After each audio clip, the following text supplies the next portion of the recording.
Hare Krishna. So nice to see all of you once again after 3 months, isn't it? Long time, long time. It's so nice.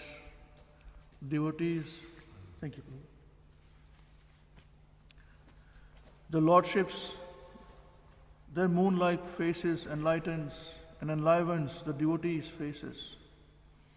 And the devotees' faces in turn enlivens the faces of all the masses, including myself. It's very, very amazing, this relationship of the moon-like faces. All glories to Srila Prabhupada. Hare Krishna. So, we are now discussing Lord Kapil Dev's instructions on devotional service. And we are come to those verses now where descriptions of the beauty of Krishna is spoken. Yesterday, we would have discussed the first part of the beauty, lotus-like eyes and the lips. So we are continuing with this discussion and description. If you can please repeat after me, we are on verse number 14, chapter 28 of the third canto. Lasat Pankaja Kinjalka Pita Kausheya Vasasam Shri Vatsa Vakshasam Bhrajat Kaustubha Mukta Kandharam. So the Vasasam and Kandharam, the second and the fourth line always is half. The last word is always half. So normally you will say Vasasama or Kandharama, but that's not the case here, for the word is always selected in the meter reading. So it's Vasasam and Kandharam. Hare Krishna, Krishna Krishna, Hare Hare, Hare Rama, Rama Rama, Hare Hare. Lasat Pankaja Kinjalka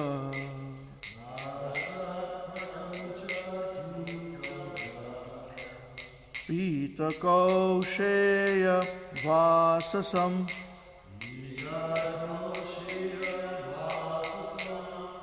Shri Vatsa Vikshasam Brajat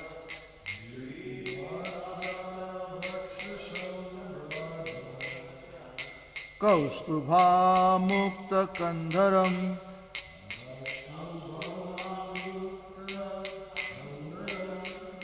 Lasat Pankaja Kinjalka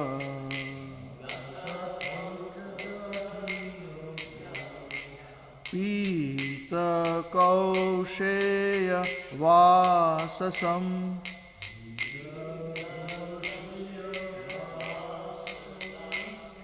Shri Vatsa Vakshasam Brajat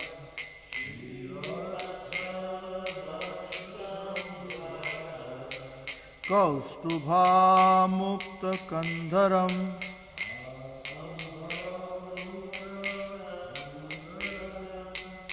Lasat Pankaja Kinjalka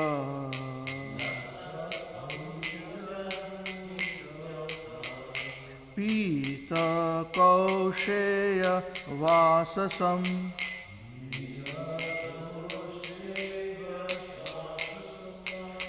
Shri Vatsa Vakshasam Brajat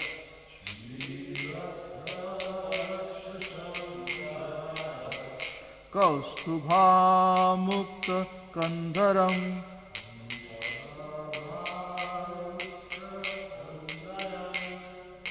Yes, please, Prabhu.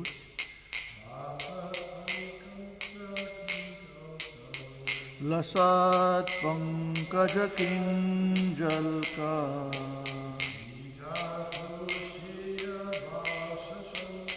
Pita Kausheya Vasasam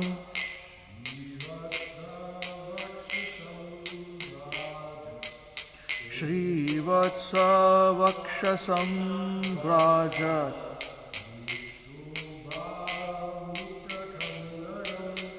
Kaustubha Mukta Kandharam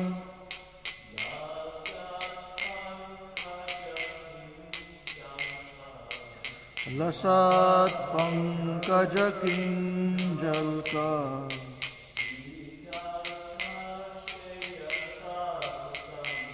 Pita Kausheya Vasasam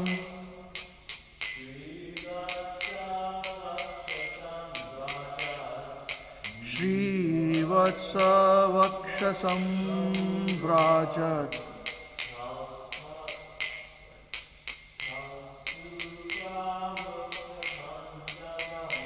Kaustubha Mukta Kandharam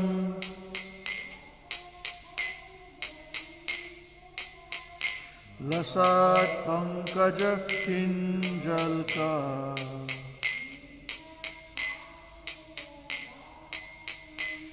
Pita Kausheya Vasasam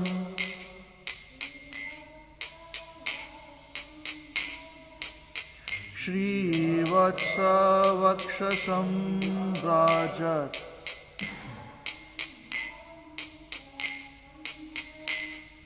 Kaustubha Mukta Kandharam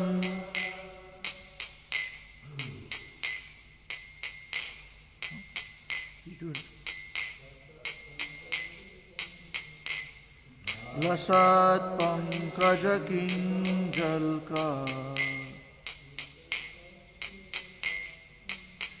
Pita Kausheya Vasasam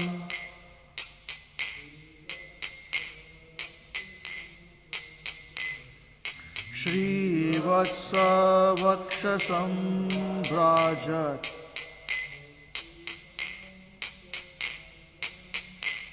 Kaustubha Mukta Kandharam. We've got Sanskrit scholar here. Very nice, Mother. Hare Krishna. She can correct us. Doing wrong. No, this is not the way. Perfect. That's what we want. All youngsters should be Sanskrit Pandits, in service of Srila Prabhupada.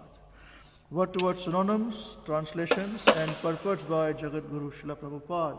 Srila Prabhupada ki jai. If you can please repeat after me. Lasat, shining. Pankaja, of a lotus. Kinjalka, filaments. That is inside the lotus, there's a filament inside the lotus where you've got, it's in the center. Pita, yellow. Kausheya, silk cloth. Vasasam, whose garment. Shrivatsa, bearing the mark of Shrivatsa. Vakshasam, breast. Brajat, brilliant. Kaustubha, gem. Amukta, put on. Kandharam, his neck. So still sitting on the word to synonyms only.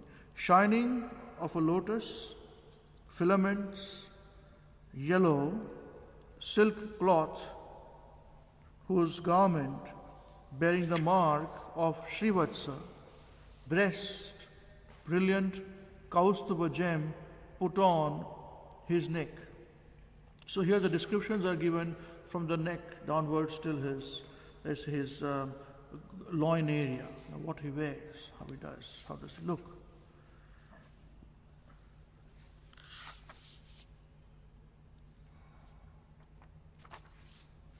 Translation. His loins are covered by a shining cloth, yellowish with the filaments of a lotus, like the filaments of a lotus. On his breast he bears the mark of Srivatsa, a curl of white hair. The brilliant Kaustuba gem is suspended from his neck. Jai. Srila Prabhupada ki jai. Purport.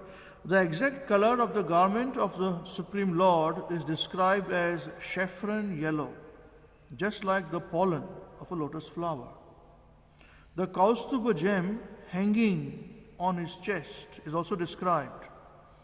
His neck is beautifully decorated with jewels and pearls. The Lord is full in 6 opulences, one of which is wealth. He is very richly dressed with valuable jewels, which are not visible within this material world. So these jewels are available and seen only in the spiritual world. Imagine, not even in the world of Indra, what to speak of Indra, even Brahma, this is not available. In the 5th canto, the descriptions are given of the beautiful planet or resort of Lord Brahma. It is indescribable even in the material world. But here, what Lord Krishna is wearing, the gems and the emeralds, they are not from this world. Jai. Srila Prabhupada ki jai. How can we speak of this when we have not seen this? But still there is a way. And there is a parampara. Om Namo Bhagavate Vasudevaya.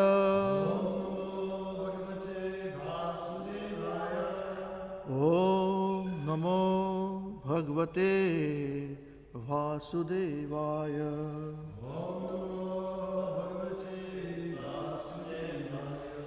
Om Namo Bhagavate Vasudevaya.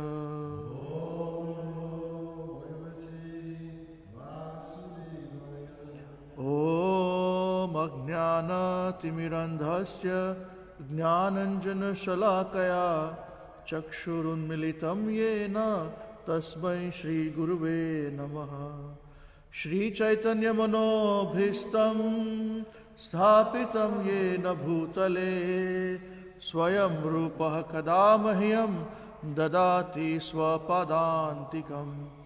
Vandeham Shri Guroho Shri Yuta Padakamalam Shri Gurun Vaishnavamscha Shri Rupam Sagrajatam Sahagana Raghunathanvitam Tam Sajivam Sadvaitam Savadutam Parijana Sahitam Shri Krishna Chaitanya Devam Shri Radha Krishna Padan Sahagana Lalita Shri Vishakhanvitamscha. He Krishna Karuna Sindhu Dinabandho Jagatpate Gopesha Gopika Kanta Radha Kanta Namostute. Tapta Kanchana Gaurangi Radhe Vrindavaneshwari Rushabhanu Sute Devi Pranamami Hari Priye. Vancha Kalpatarubhyascha Krupa Sindhubhya Evacha Patitanam Pavanebhyo Vaishnavebhyo Namo Namaha. Namo Om Vishnupadaya Krishna Presthaya Bhutale Srimate Bhaktivedanta Swami Niti Namine. Namaste Saraswati Deve Gauravani Pracharine Nirvishesha Shunyavadi Paschatya Deshatarine. Jai Shri Krishna Chaitanya Prabhu Nityananda, Shri Advaita Gadadhara, Shrivas Adi Gaura Bhakta Vrinda. Hare Krishna, Krishna Krishna, Hare Hare, Hare Rama, Rama Rama, Hare Hare.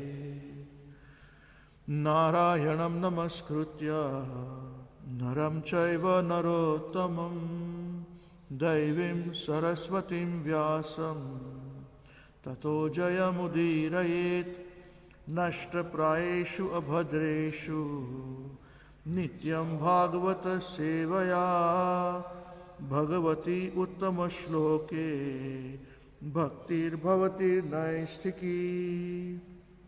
Hare Krishna, Krishna Krishna, Hare Hare, Hare Rama, Rama Rama, Hare Hare.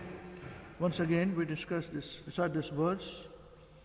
Lasat Pankajar Kinjal Ka Pita Kausheya Vasasam Shri Vatsa Vakshasam Brajat Kaustubha Mukta Kandharam. The translation: his loin is covered by a shining cloth. His loins are covered by a shining cloth, yellowish like the filaments of a lotus. On his breast he bears the mark of Srivatsa. A curl of white hair, the brilliant Kaustuba gem, is suspended from his neck. So, as we started our discussion, these are the descriptions of the bodily features and what the Lord wears. Now, interestingly, Srila Prabhupada in the Purport speaks about the 6 opulences of the Lord. He is full in 6 opulences. And especially Srila Prabhupada talks about the wealth of the Supreme Lord. He is all wealthy. And then at the end, Prabhupada speaks about those beautiful jewels which he wears, valuable jewels. They are not to be visible in this material world. There is a hint in this particular verse. It's a very big hint. We are devotees of Krishna. Srila Prabhupada has taught all of us and made us into Rasikas. Rasika is different. We are in love with Krishna. Devotees and Rasika devotees, meaning those who do not see anything more, anything extra than Krishna. So, what does a devotee mean? Devotee means one who is devoted. Devoted meaning what? Devoted meaning when one is completely surrendered to the other person. We see in the material world also, when a boy meets a girl meets a boy, and they love each other, they fall in love. It's called falling in love. You fall. Not that you fall down, but you fall. You just don't. I entered into love. You don't say that. I entered into love. You fall in love. Means you fall with everything that you've got to the person. And after some years go by, then you are still in love, but the falling remains. It's a little bit here and there. And then comes understanding. In the spiritual world, what Srila Prabhupada has taught us is to fall in love with Krishna.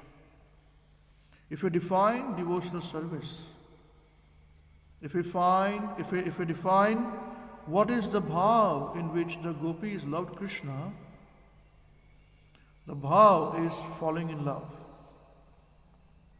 It is stated in the 10th canto that when Krishna starts to play his flute, the gopis who are engaged in so many things, cooking for their family, because they are all married, most of them. At that time, girls were marrying early, just by the puberty or just before puberty, around that time. Perfect. Even feeding their children, the child, breastfeeding the child. Now that is the most intimate thing a mother can have with the child.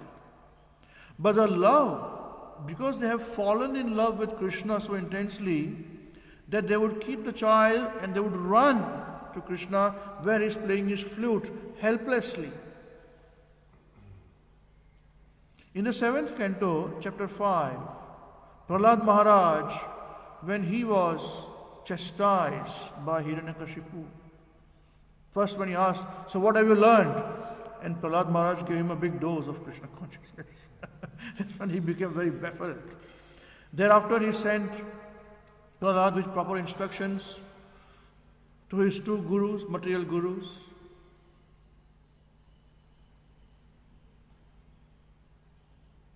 The sons of Shukracharya. It's interesting. Prahlad Maharaj had 2 sets of gurus. One set of guru was liberated Narad Muni, and he accepted Narad Muni as a guru and took the instructions in the womb of the mother. He may have not even seen his guru. So the disciplic succession comes through instructions. It's a very important point there. The second set of gurus were the sons of Shukracharya, which are described as semen brahmanas by Srila Prabhupada. Shukra, Acharya, Shukra also means semen. So just like somebody is born in a Brahman family and accepted as a Brahmana, those are the examples, not qualified. So then, Hiranyakashipu tells these 2 gurus, sons of Shukracharyas, you teach him properly. Somebody, a Vaishnava, is sneaking in and giving him instructions. Otherwise, how would my 5-year-old son, so tiny, 5-year-old, would give such nice instructions upon Vishnu, my enemy? This is wrong. So, he has been specially trained by these 2 Brahmanas on material things and diplomacy. And there's a mention of 4 kinds of diplomacy. It's very interesting. It's good to learn this. We'll learn this diplomacy as well. How to, when there is an errant follower, how to bring him to line. 4 kinds of things, You pacify him, give him some opulences, and then ultimately chastise him if he doesn't follow. But after that, Prahlad Maharaj said, listen, Krishna is like a magnet and I am iron. I am naturally going to be attracted to Krishna. And he says, not only me, you all will be also attracted by Krishna like this. But it is artificial that you are not attracting. So all of us are being attracted by Krishna. Now I mentioned to you there is a hint here. There's a very important hint in this verse. You see, when we go to the spiritual world, Vaikuntha planets, it is mentioned that everyone in the Vaikuntha planet, all living beings, they have 4 hands. They look exactly like Vishnu. So how do you identify Vishnu? When Vishnu Dutas come to take a Vaishnava away, when he leaves this material world, so they look exactly identical like Lord Vishnu with 4 hands, same bodily features, same beauty. So what is it? In this verse it is mentioned. And that is to be understood and meditated upon because we are ultimately rasikas of these things about Krishna, lovers of Krishna. So his loins are covered by a shining cloth, yellowish like a filament of a lotus. On his breast bears the mark of Srivatsa. This is a difference. A curl of white hair. The brilliant Kaustuba gem is suspended on his neck. These are the things which separates Krishna, Vishnu from others. Now, the descriptions of Krishna and his beauty, you can love somebody by his bodily features. You can love somebody by his beauty, you can love somebody by his fame. Do we know Goddess of Fortune, when Krishna was present on earth, and Rukmini, Mother Rukmini, was attracted by Krishna without seeing him, only by listening to his glories. It's interesting. So that's when her father performed his sacrifice for her marriage, and all these kings came, including Shishupal, but she had Lord Krishna in her mind. She had given her heart. She fell in love with Krishna just by listening to the glories of Krishna. That's why she wrote a letter to Krishna. She said, "Come and take me." And Krishna comes overnight on a chariot. And on the day, he comes and takes Rukmini and says, "Now you drive the chariot. I'm not driving." So people should not say that I have abducted you. So he's very clever, Because it is her choice. You drive chariot and I'll take you. And it is mentioned in the 10th canto that is just like among the jackals and hyenas, how a lion takes away the prey. That's how Krishna is described. Now, on the beauty of Krishna, there are some very nice verses. One particular verse is a stuti. Stuti means where you can pray, meditate upon. It's beautifully written in Sanskrit, I think about 400 years ago, and very widely, this stuti has been recited over this many years. His Holiness Mahavishnu Goswami Maharaj would sing this stuti many times. So many of you who have heard Maharaj would remember this stuti. Some of you may know it also, so you can join me. It's a very beautiful meter for this stuti. It's called Kasturi Tilakam. Kasturi Tilakam Lalat Patale Vakshasthale Kaustubham Nasagre Varmoktikam Karatale Venu Kare Kankanam Sarvange Harichandanam Sulalitam Kanthe Cha Muktavali Gopastri Parivesthito Vijayate Gopal Chudamani. It's very beautiful. Just to hear it is so beautiful. So, if you say that the translation is that it's describing the beauty of Krishna's body that we are discussing in this verse. It says that Shri Krishna, oh Shri Krishna, you have been decorated with Kasturi Tilakam, tilak which he wears on your smooth forehead. It says you have an ornament of Kaustubham on your Vakshasthalam, the chest area. The seat of Mahalakshmi on his chest. On your nose you have Navamoktukam, another ornament. On your fingertips you have a flute. There's also an ornament. You also have a bracelet on your wrists. Your entire body is bedecked with sandalwood paste, giving out fragrance. Your neck is surrounded by another ornament. You are the giver of salvation to the cowherd maidens of Braj, who dance round and round around you.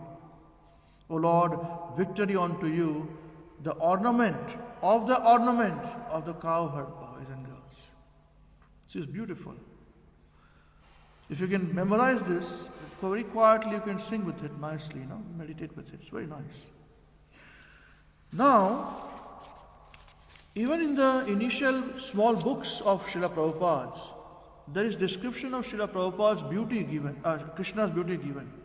So in the teachings of Lord Chaitanya, on the chapter 10, this is mentioned about the beauty of Krishna.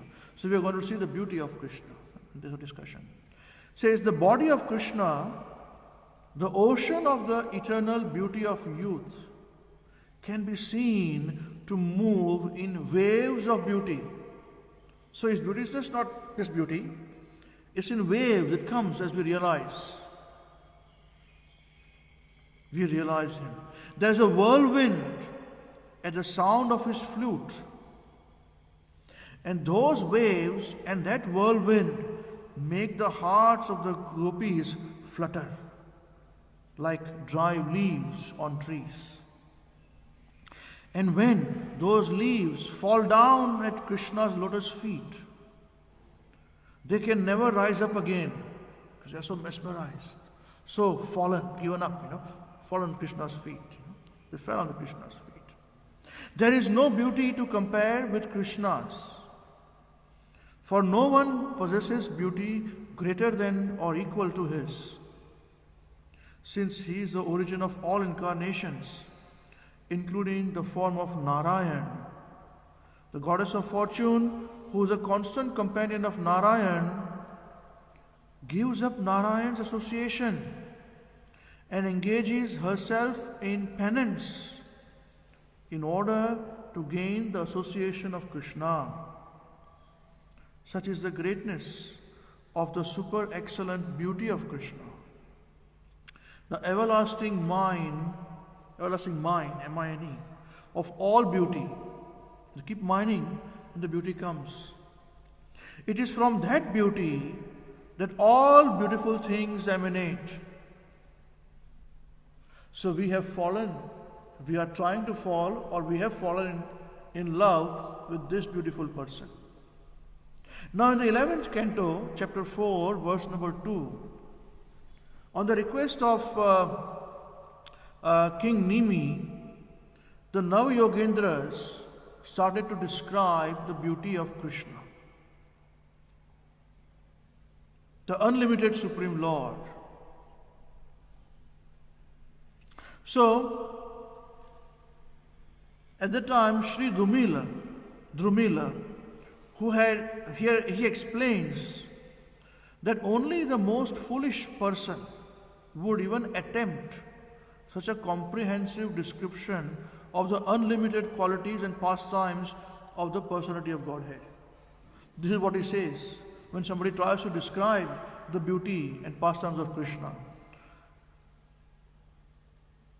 Shri Dhumila Uvacha Yova Anantasya Gunananantan Anukramasyan Satubala Buddhi Rajamsi Bhumir Ganayet Kathanchit Kale Nanaiva Khila Shakti Dhamaha. Translation. Sri Drumila said, anyone trying to enumerate or describe fully the unlimited qualities of the unlimited Supreme Lord has the intelligence of a foolish child, Bala Buddhi. Even if a great genius could somehow or other, after a time-consuming endeavor, count all the particles of dust on the surface of the earth, such a genius could never count the attractive qualities of the personality of Godhead, who is the reservoir of all potencies. You see? So who are we to describe? But Krishna in the Bhagavad Gita also describes himself. You see, it is very interesting. So basically, if we have got our eyes anointed with love of Krishna, we'll see His beauty everywhere.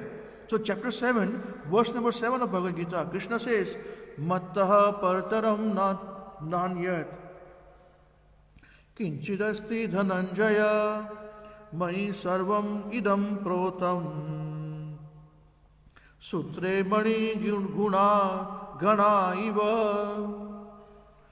O conqueror of wealth, there is no truth superior to me. Everything rests upon me as pearls are strung on a thread. Very beautifully he mentions this. We know this verse, it's a very famous verse. But two things are given here. He speaks about truth. Okay? but he tells this to Arjuna and refers Arjuna as, O conqueror of wealth. So truth, which is him, there is no truth superior to me. Truth is also wealth. We forget this. As devotees, we should be worshippers of truth. It is the biggest wealth we can have.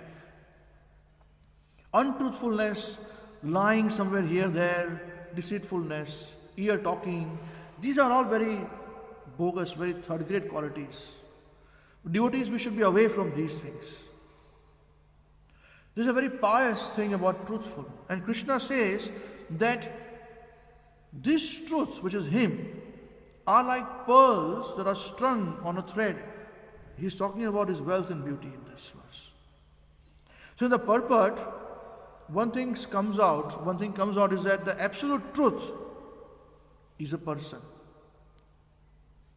And is a beautiful person, not just person.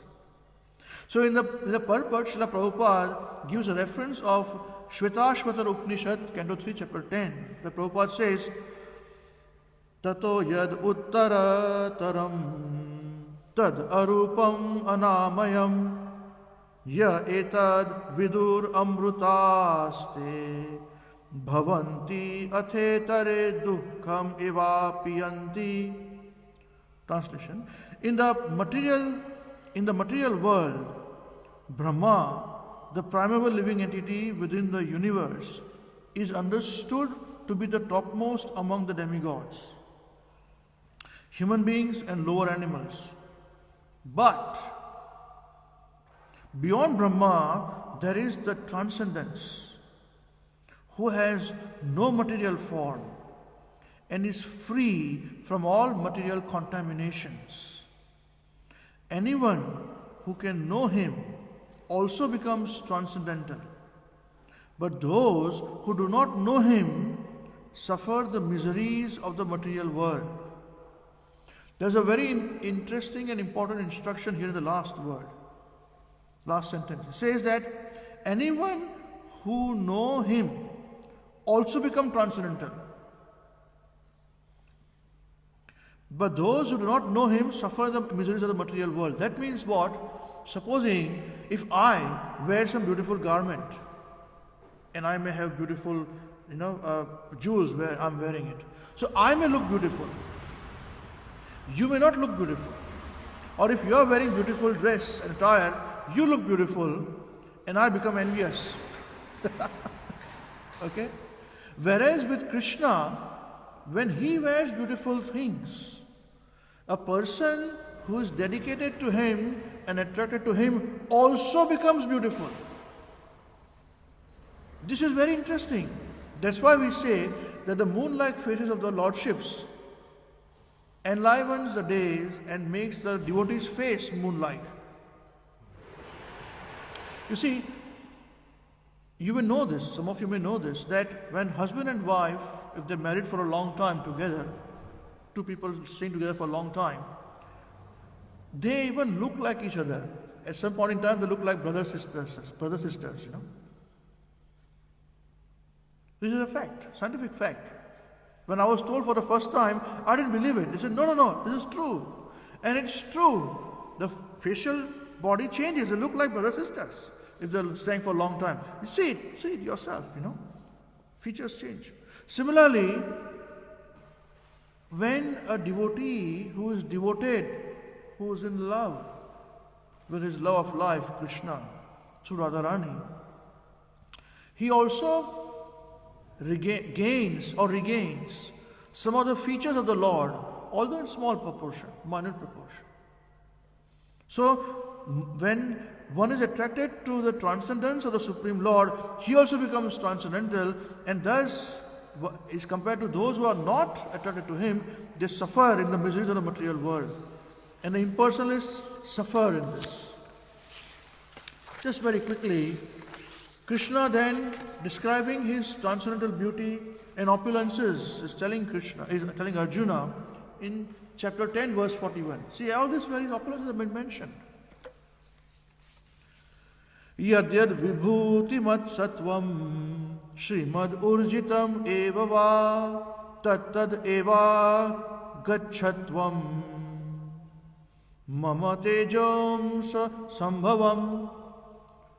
Krishna is saying, know that all opulent, beautiful and glorious creations spring from but a spark of my splendor.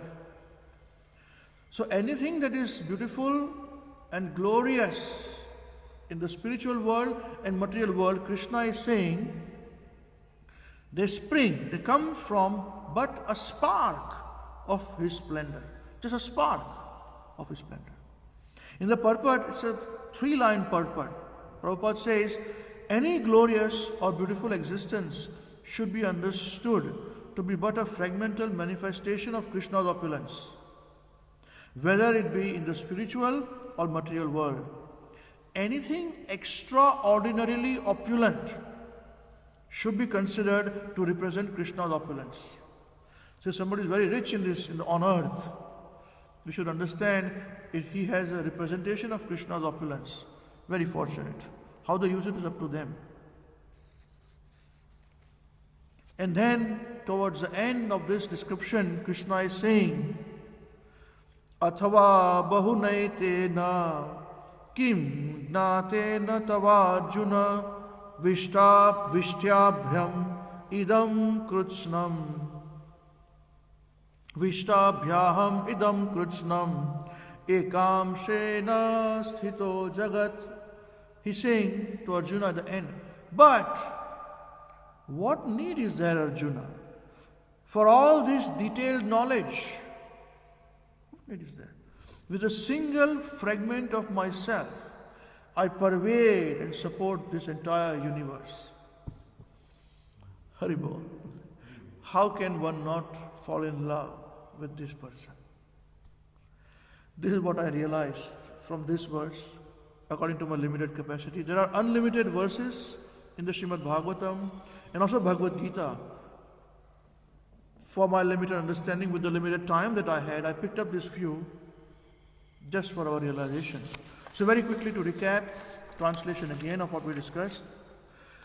His loins are covered by a shining cloth, yellowish like the filaments of a lotus. On his breast he bears the mark of Srivatsa, a curl of a white hair. The brilliant Kaustubha gem is suspended from his neck. So we discussed how the Srivatsa mark, Kaustubha gem, differentiates Krishna, especially the Srivatsa mark, from Vishnu to others, his devotees in the spiritual world. So when you see Vishnu Tattvas and you see Krishna, look for this. Maybe you see them before me, and pray for them. This rascal, he mentioned that, Think about him, Then we spoke about we meditated upon the stuti about Kasturi Tilakam. It's very beautiful. But be very careful with the translations. We just use it for our meditation upon Krishna, Thereafter, we took reference from the teachings of Lord Chaitanya, chapter 10, which describes about the beauty of Lord Krishna and how it is futile for anyone to think about his beauty, comprehend. And even there's a mention about the goddess of fortune, who is always sitting on the chest of Lord Narayan, serving him constantly. His consort is also performing austerity to have her association with Krishna. In the Chaitanya Charitamrita Adi Leela, in the 2nd chapter, there's a very vivid and detailed discussion between Lord Brahma and Krishna on this point, where Krishna is saying when Brahma took away all his friends, for 1 year, he took away for a day, 1 year. It was just a day in that life, but 1 year. And he still saw that they are still there. Krishna's friends are still there with him. So, and the cows and everybody. So he begs for forgiveness, Lord Brahma, to Krishna. And then Krishna is telling him, no, why are you begging for me? You should beg from Narayan, he's superior to me. So Brahma is then convincing Krishna, no, you are superior to Narayan. Krishna is saying, no, Narayan is superior to me. So there's a big viva discussion, which is enumerated in the Adi Leela. second chapter. If you can, please read it. It's very beautiful. And many references are given, including these references, where Brahma then proves that Krishna is superior to Narayan. So, thereafter we discussed about how Sri Dhumila, who is saying it is just futile, like Bala Buddhihi, anyone tries to describe the opulences and beauty of Krishna, is like a small child. How can you, even if you count all this dust, speck of dust in the whole material world, you can still not describe and popularly describe the beauty of Krishna. After that, we came to Bhagavad Gita. In Bhagavad Gita, there are descriptions of Krishna which he himself speaks about, and we discussed how truth is also an opulence. And Krishna has that opulence in full. We as devotees should be truthful. In the purport, Srila Prabhupada gives reference of Shvetashvatara Upanishad, where we also meditated upon that the transcendence of Krishna is so great, the beauty of Krishna is so great, he's transcendental, he's truthful, that a devotee, seeing him, worshipping him, falling in love with him, also gets that transcendence in some proportion. In the material world, we just get envy. Then Krishna is saying that how this material world is completely and fully, anything which is beautiful and glorious in the material world springs from a spark of his splendor in 10th chapter 41. And 42 ultimately says, what is the need of all these things, Arjuna, this detailed knowledge? With a single fragment of myself, I pervade and support this entire universe. This is my realization from this verse. All of you are better devotees and students of Srimad Bhagavatam, Bhagavad Gita, and all the Vedic scriptures. Please feel free to share your realizations. Hare Krishna. You have something to say? I have a question about realization. Maybe you could tell us from your experience with running an outreach program for so many years, over a decade. And you talked about that we should worship the truth as devotees, because one of Krishna's opulences is that he's full of the truth. And of course, it's true that we're devotees, at least we try.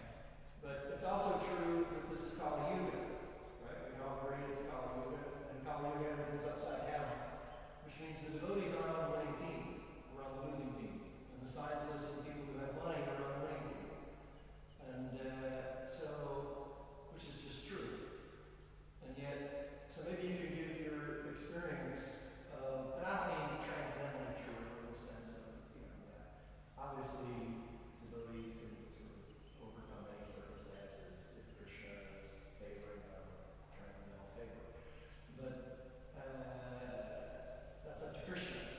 And so we still go out and try to talk to people, maybe without Krishna's, immediate transcendental favor. And we have to deal with the truth, because the truth is Krishna. So if we want to have a nice relationship with Krishna, we have to deal with people in a true way, which is they're on the winning team, we're not materialistic people out there. Because by definition, we're trying to talk to people who aren't, part of our family. Yeah. Right? So I was just curious if you could give us some insight from your long experience in outreach of dealing with this truth. And I'm just guessing that you've been so successful because you, in a way, worship that truth, that you embrace that truth, that you're in the humble position. That's just my interpretation. So I'd like to hear from you. That's my question. It's a good question, and especially asking for personal experience on this. One is a theory, philosophical answer, one practical answer I'll give you. Philosophical answer is that every age, there are values on which the age stands. In the age of Kali, it is standing on one foot, as we know. Only one foot, which is truthfulness. That's it, nothing else. So although we see this deceitfulness behavior everywhere, as devotees, if we are not particular, we also become deceitful. As I told you, deceitfulness is a untruthfulness is very broad. In full definition, it is untruth.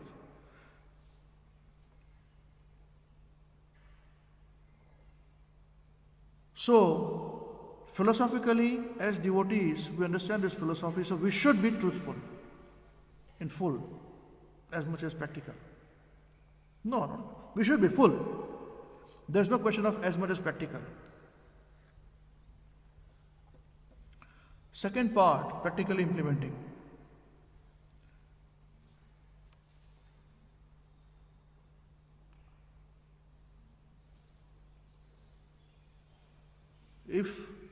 If we really from our heart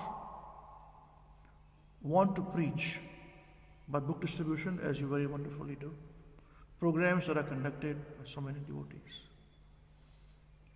You give your time, give your money, give your blood, give your energy. You have a choice at that time. Either to impress people, to make them devotees, and diluting the truth in some way, form and shape to get more people in. Or you stand by what you stand and say, this is what is written here. Prabhupada writes this, I follow him, this is what I'm telling you. You will have people, but less. Generally you stand alone. There are sincere seekers in this world who are fed up by this untruthfulness in this world, including the governments, and everyone is untruthful to them. I can assure you of one thing. If we are selling, we are like you're distributing books, so you're doing something, you're selling something, you're distributing something. We are in the business of distributing love of Krishna. We are lovers of Krishna and we are making people lovers of Krishna. And Krishna is super absolute truth, so we speak the truth. They want to come, they come. They don't want to come, don't come. I have found in my personal experience of many people who would come, many would go. They become devotees also. So many of them became devotees. So many, which is great. The service to Prabhupada. Prabhupada does preaching. Actually, we don't do anything.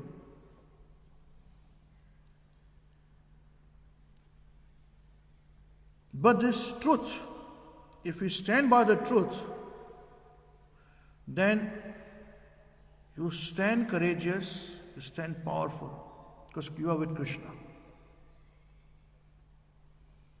I believe in implementing philosophy in real life. So when we go out and preach in heat, summer, cold, rainy season, whatever it is, whoever comes and they don't come, don't dilute the truth. Speak as it is. Prabhupada called people rascal. We are not qualified to call anybody rascal. We just give his books, as you correctly very nicely say. What I understood from your question,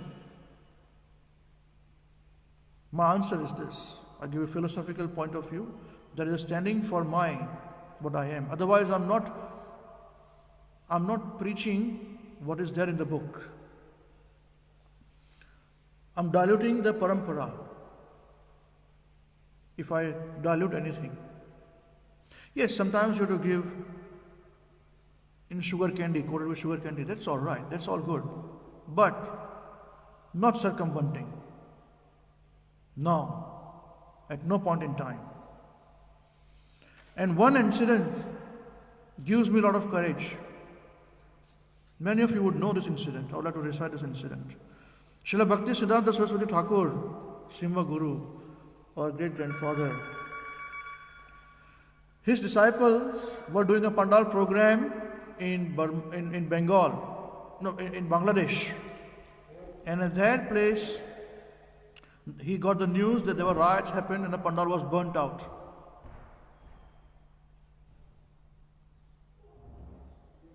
So the disciples said, it was a very unfortunate thing. There were riots in our program. They burned the program. everything destroyed, we had to run away from there. So then this brahmachari was the cause of it. So they said, so Srila Prabhupada asked the question, Bhaktisiddhanta Saraswati Thakur, Srila Prabhupada, what did he say? He was not there still. So what did he say? He said he was chastising this caste brahmanas, saying they were wrong. They are cheating you. If you do not worship Krishna, it is all cheating. Ultimately, Krishna is a supreme enjoyer. Yajna should be performed for his sacrifice. So that's why they were instigated. Whole crowd went against you, and there was riots. We ran away. So his eyes, Srila Prabhupada's eyes became wide. He said, best. He said, this is the best thing. He spoke the truth. If these rascals, all these people are not prepared to listen to the truth, it is their loss, not his loss. He glorified this one devotee, even at the cost. Now, those who are inexperienced in preaching would say, oh, but we had thousands of people. You see? We would have made some devotees out of this. What is the value of that? You are not giving them the true knowledge. Better to give true knowledge. Stand alone. And yes, at times it happens. I have preached when there was nobody there in the program. Because Srila Prabhupada had said, my Guru Maharaj had said, preach to the walls. We did it, Prabhuji. So I'm not successful. I'm not at all successful. But yes, I stood there. It was very painful. And I looked at the wall and I gave the whole class, whole program with Kirtan to the wall, opening the book and giving the class. Because it is for my benefit, not for others' benefit. I forget this. And that is what my Guru Maharaj instructed me, that you are preaching for what? It was about 11:30 in the night after the program was finished. He called me. I said, Maharaj, preaching to help others. He said, no. You are preaching to help yourself and your family. They are engaged. If others are benefited, it is up to them. But, so be truthful. So this I try to be as much as possible. And generally speaking, it's very painful externally, because people like to be, if I want to tell you you're not looking very good, but if I smile and say you're looking very good, you become my friend, see? But if you say, no, you need to change your dress, you don't look very good at all, you're not my friend. Although I'm speaking the truth. But then Krishna is your friend. Of course, you can say it in a different way. I just give an example, raw example. So, this is my answer to this. It's from my heart I've spoken. I hope I understood the question correctly in the first place. But this is what it is. I was just hoping to hear from your experience, and that was wonderful, especially the part about preaching to the walls. I always tell these guys, preach to the walls, and change your whole life if you preach to the walls. Thank you very much. And interestingly, down where I was doing this program, another room downstairs, they were teaching yoga there. Bogus. Complete bogus. Impersonalism. The class was packed. And they would have charged some money also. Here I was giving free. And nobody came. I said, no problem. I remember this, children. And then said, 45 minutes, and then I left from there. It was for my benefit. All I said was for my benefit, nothing else. You asked for an example, I gave you, Prabhuji. It's very close to my heart. Very nice class. Thank you. Oh, thank you. Please, anyone like to say your realizations before we finish today's discussion, please?